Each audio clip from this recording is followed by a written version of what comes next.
দার্জিলিং চিড়িয়াখানা স্নো লেপার শাবক এবং রেড পান্ডার শাবকের নামকরণ করলেন মুখ্যমন্ত্রী মমতা বন্দ্যোপাধ্যায়।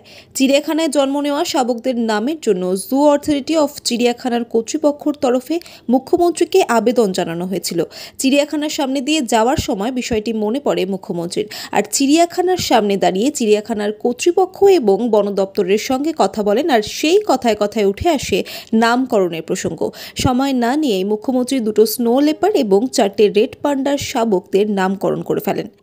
মুখ্যমন্ত্রী স্নো লেপার শাবকদের নাম রাখেন চার্মিং এবং ডার্লিং, পাশাপাশি রেড পান্ডার শাবকদের নাম রাখেন পাহাড়িয়া, ড্রিম, হিলি এবং ভিক্টরি। আর মুখ্যমন্ত্রীর নামকরণে উচ্ছ্বাসিত বন আধিকারিকেরা। দেখুন বিস্তারিত নিউজ 24 বাংলার পর্দায়। Paharia and victory, dream and Hili.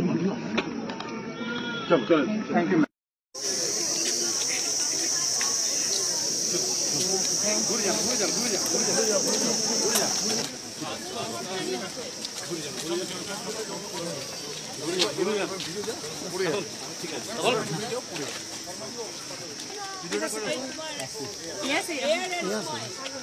এবার ছটা বাচ্চা ওদের হয়েছে দুটো।